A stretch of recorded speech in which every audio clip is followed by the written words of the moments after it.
السلام علیکم پیارے دوستو، آج کی اس ویڈیو میں ہم آپ کو بتانے والے ہیں شب بارات میں کن کن لوگوں کی مغفرت نہیں ہوتی، یعنی کن کن لوگوں کو اللہ اس رات بھی معاف نہیں کرتا۔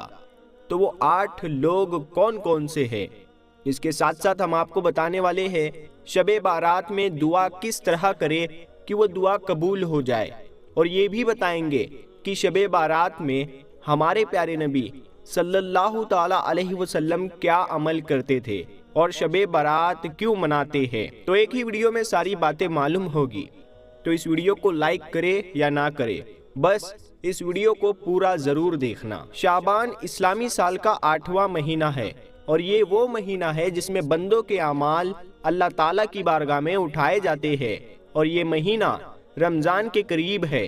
اسی لیے جب بھی یہ مہینہ آتا تو ہمارے نبی محمد صلی اللہ تعالی علیہ وسلم یہ دعا فرماتے تھے کہ اے اللہ، ہمارے لیے رجب اور شعبان کے مہینے میں برکت عطا فرما اور ہمیں رمضان کے مہینے تک سلامتی کے ساتھ پہنچا دے۔ اور آپ صلی اللہ تعالی علیہ وسلم زیادہ تر نفلی روزے شعبان کے مہینے میں ہی رکھتے تھے، اور اس کی وجہ آپ فرماتے تھے کہ اس مہینے میں ملک الموت یعنی موت کا فرشتہ ان لوگوں کے نام لکھ کر اس کو دیے جاتے ہیں جن کی روح قبض کی جائے گی، جو اس سال میں مر جائیں گے۔ تو میں چاہتا ہوں کہ میرا فیصلہ روزے کی حالت میں کیا جائے۔ پیارے دوستو، شب بارات کی فضیلت۔ شعبان کے مہینے میں ایک بابرکت اور فضیلت والی رات آتی ہے جس کو شب برات کہتے ہیں، جو کہ شعبان کی 15ویں رات ہوتی ہے، اور اس رات میں نفلی عبادت کی بہت فضیلت ہے۔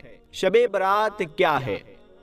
شب ہندی میں کہتے ہیں رات کو، اور برات کا مطلب ہے بری ہونا، آزاد ہونا، یعنی گناہوں سے بری ہو جانا، چھوٹ جانا۔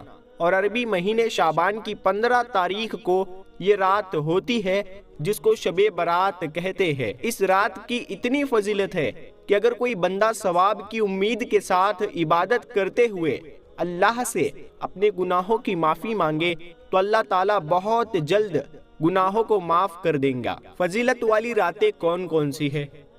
نمبر 1، لیلۃ القدر جو رمضان کے آخری عشرے میں ہوتی ہے۔ نمبر 2، عید الفطر کی رات۔ نمبر 3، عید الاضحیٰ عید قربانی کی رات۔ نمبر 4، 15 شعبان کی رات یعنی شب برات۔ اس رات کی کیا خاصیت ہے؟ جیسے پورے سال کا بجٹ سرکار پیش کرتی ہے کہ پورے سال کیا ہوگا، اسی طرح اس رات میں آنے والے سال کے تمام قدرتی کاموں کا لیکھا جوکھا اللہ تعالیٰ فرشتوں کو دے دیتے ہیں، جیسے لوگوں کی زندگی اور موت وغیرہ۔ اس رات میں کیا کوئی خاص عبادت ہے؟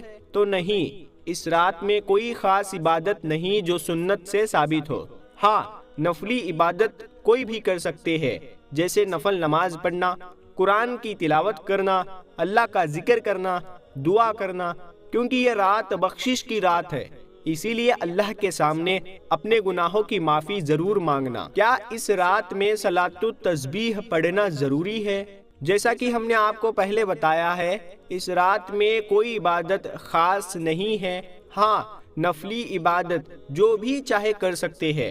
جہاں تک صلاۃ التسبیح کی بات ہے تو یہ نماز نفل ہے اور فضیلت والی ہے، آپ چاہے تو پڑھ لے، کیونکہ اس نماز کی اتنی فضیلت ہے کہ اس کو صرف اسی رات میں نہیں بلکہ پورے سال میں کئی بار پڑھنا چاہیے۔ تو اب بات آتی ہے، کیا صلاۃ التسبیح جماعت کے ساتھ پڑھی جا سکتی ہے؟ تو اس کا جواب ہے نہیں۔ نفل نماز جماعت کے ساتھ نہیں پڑھی جاتی، بلکہ اسے الگ الگ طور پر پڑھنا چاہیے۔ اس رات میں عبادت مسجد میں کریں گے یا گھر میں کریں گے؟ تو ہمارے نبی صلی اللہ تعالی علیہ وسلم نے فرمایا کہ اپنے گھروں کو قبرستان نہ بناؤ۔ مطلب یہ ہے کہ فرض نمازوں کے علاوہ نفل، سنتوں اور ذکر سے اپنے گھر کو منور اور روشن کرو۔ اور اس رات میں عبادت نفلی ہے، اسی لیے یہ گھر میں کرے تو زیادہ بہتر ہے، کیونکہ نفلی عبادت کے لیے لوگوں کا اکٹھا کرنا ٹھیک نہیں ہے، اور اپنے طور پر جتنا ہو سکے کرنا چاہیے۔ شب برات میں ہمارے نبی صلی اللہ تعالی علیہ وسلم کا کیا عمل تھا؟ حضرت عائشہ رضی اللہ تعالی عنہا فرماتی ہے کہ نبی صلی اللہ تعالی علیہ وسلم 15 شعبان کو گھر تشریف لائے، اور ابھی پورے کپڑے اتارے بھی نہیں تھے کہ پھر پہن لیے اور گھر سے نکل پڑے۔ میں بھی پیچھے پیچھے چلی گئی۔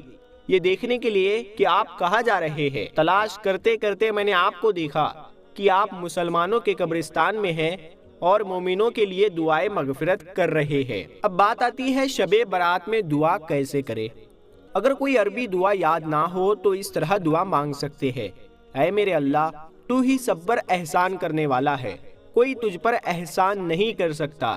اے امت پر مہربانی کرنے والے، اے بندوں کو عطا کرنے والے، تیرے سوا کوئی معبود نہیں، تو گرتوں کو تھامنے والا ہے، بے پناہوں کو پناہ دینے والا ہے، پریشان حالوں کا اور مصیبتوں کے ماروں کا تو ہی سہارا ہے۔ اے اللہ، تیرے سوا کس سے مانگے، تو ہی داتا ہے، میری بدبختی کو دور کر دے اور اپنے حلال رزق سے مجھے محروم نہ کر، بے شک تو ہر چیز پر قدرت رکھنے والا ہے۔ اے اللہ، میری پریشانیوں کو دور فرما، چاہے ان کو جانتا ہوں یا نہیں، یقیناً تو ہی سب سے زیادہ احسان کرنے والا ہے۔ اے اللہ، نیک اولاد عطا فرما اور ہماری مغفرت فرما۔ اے اللہ، تمام گناہوں کو معاف فرما، وہ چھوٹے ہو یا بڑے، جان بوجھ کر دیے ہو یا انجانے میں، اجالے میں کیے ہو یا اندھیرے میں۔ اور اے اللہ، آئندہ ہمیں گناہوں سے بچنے والا بنا دے اور ان گناہوں کی نحوست کو مٹا دے۔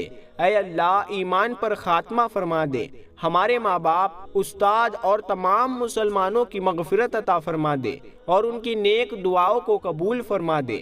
اے اللہ، ہمیں مانگنا نہیں آتا، ہمیں وہ سب عطا فرما دے جو نبی صلی اللہ تعالیٰ علیہ وسلم نے تجھ سے مانگا اور جن چیزوں سے ہمارے نبی نے پناہ مانگی، اے اللہ ان تمام چیزوں سے ہمیں پناہ دے دے۔ پیارے دوستو، اس رات میں کن لوگوں کی مغفرت نہیں ہوتی؟ نمبر 1، مشرک، اللہ کے علاوہ کسی اور سے فائدے اور نقصان کی امید رکھنا اور اللہ کے علاوہ کسی اور کو پوجنا اور اس کی عبادت کرنا۔ ایسا شخص اس رات میں بخشا نہیں جاتا جب تک وہ توبہ نہ کر لے۔ نمبر 2، دل میں کینہ رکھنے والا۔ کینہ کسے کہتے ہیں؟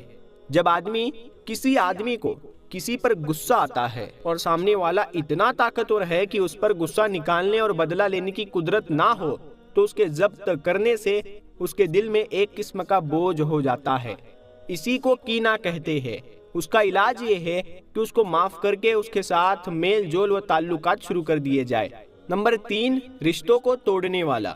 رشتہ داروں کے جو حقوق ہم پر واجب ہے ان کو ادا نہ کرنا، ان کے ساتھ بدسلوکی کرنا، تعلقات ختم کر دینا، یہ رشتوں کو توڑنے میں آتا ہے۔ ایسا شخص اس رات میں بخشا نہیں جائے گا۔ نمبر 4، شلوار ٹخنوں سے نیچے لٹکانے والا۔ پاجامہ، شلوار یا لنگی ٹخنوں سے نیچے پہننے کے بارے میں حدیث کا فرمان ہے کہ اللہ تعالیٰ اس شخص کی طرف نظر رحمت نہیں فرماتا جو اپنا پاجامہ یا لنگی ٹخنوں سے نیچے لٹکائے۔ اس عمل کی وجہ سے بندہ اپنی بخشش نہیں کروا پاتا۔ نمبر 5، والدین کا نافرمان۔ اس رات میں اللہ کی رحمت سے محروم رہنے والا شخص وہ بھی ہے جو اپنے ماں باپ کا نافرمان ہو۔ نمبر 6، شرابی۔ شراب اور نشے کا عادی شخص معاف نہیں کیا جائے گا۔ نمبر 7، ناحق قتل کرنے والا، بغیر کسی وجہ کے کسی کا قتل کرنے والا۔ نمبر 8، زنا کرنے والا، نامحرم کو دیکھنا، چھونا، بلا ضرورت بات کرنا اور ناجائز تعلقات رکھنا زنا ہے۔ اللہ تعالیٰ ان تمام گناہوں سے ہمیں بچائے، آمین۔ پیارے دوستو، کمنٹ باکس میں آمین ضرور لکھے، کیا پتا کس کا لکھا آمین کب قبول ہو جائے۔ اللہ تعالیٰ بڑا غفور و رحیم ہے۔ اگر کوئی شخص ان 8 گناہوں سے کوئی بھی ایک گناہ اگر وہ کرتا ہے یا وہ کر چکا ہے تو اسے چاہیے کہ وہ یہ ٹھان لے کہ آج کے بعد کبھی یہ گناہ نہیں کروں گا اور آج سے صرف اللہ کی عبادت کروں گا اور گناہوں سے بچوں گا، تو اللہ اس شخص کو معاف کر دے گا انشاءاللہ۔ تو پیارے دوستو، شب برات سے پہلے اس ویڈیو کو آپ تمام مسلمانوں تک شیئر ضرور کریں، کیونکہ اس ایک ویڈیو میں ہم نے بہت سارے پوائنٹس کلیئر کر دیے۔ تو ہم ملتے ہیں پھر ایک نئی ویڈیو کے ساتھ میں، تب تک کے لیے السلام علیکم، اللہ حافظ۔